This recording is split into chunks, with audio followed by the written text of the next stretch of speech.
What's poppin', people? Before I begin the video, I do not want to be negligent and continue without wishing all of the veterans that are out there today happy Veterans Day. Regardless of, how you feel about the purpose that our military serves, regardless of how you feel about our government, I think it's important for us to acknowledge that there are Black people, Black men and women who have chosen to serve in the military for whatever reason that they need to, who sacrifice themselves every single day for a country that doesn't see them, that doesn't hear them, and that doesn't give honor to their sacrifice. And so I want to give honor to that sacrifice before I begin this video today. So happy Veterans Day. Enjoy the day. Enjoy all of, apparently there's free food and discounts for you guys. You absolutely deserve it. But what I want to talk today about is the stories that we tell ourselves, right? I want to talk today in particular about the stories that we tell ourselves about grief. When we have an emotional experience, one of the ways that we try to take care of ourselves, or one of the things that we're often used to doing, is simply suppressing the emotion. The pain feels too palpable, and so we don't want to deal with the pain, and so we create a story around that pain. We make meaning of it. For some people, they actually deny that they're feeling anything at all. They simply want to move on. They simply want to move forward. Their mind does something where it sort of stuffs the painful experience away. Sometimes the painful experience or the grief is stuffed under anger. Sometimes it's stuffed under frustration. Sometimes it's stuffed under sadness, but sadness around something else, not the actual thing that you're sad about. And sometimes we think that we can ignore it and simply stuff it away. And the truth is that we can't.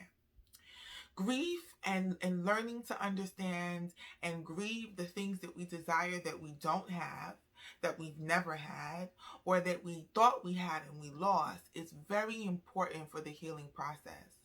Making room for the pain, crying it out, writing it out, understanding what those experiences meant to us, giving honor to our emotional experiences, and checking in with the stories that we're creating around what those experiences mean are critical.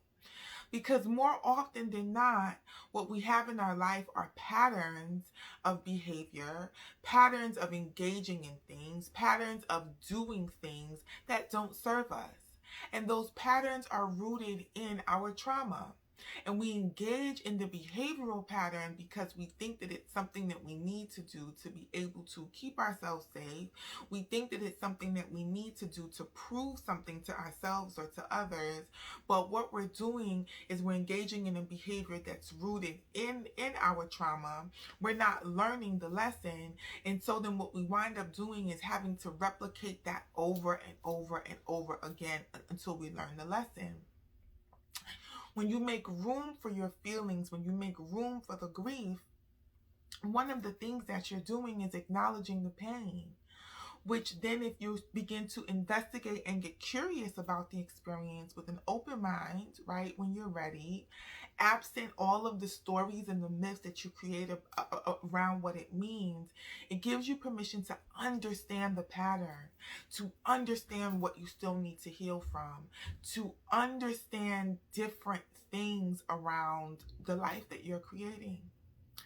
And so I want you to really think about what that looks like. I want you to really think about, what are you stuffing away that you think you can ignore? Can you really ignore it? Or do you need something else? Do you need to do something else? Do you need to grieve something? Do you need to give yourself permission to have a different experience? Listen to yourself, talk to yourself. Stop trying to hide from yourself. And I imagine how much you can grow. Peace and blessings. Have a wonderful day.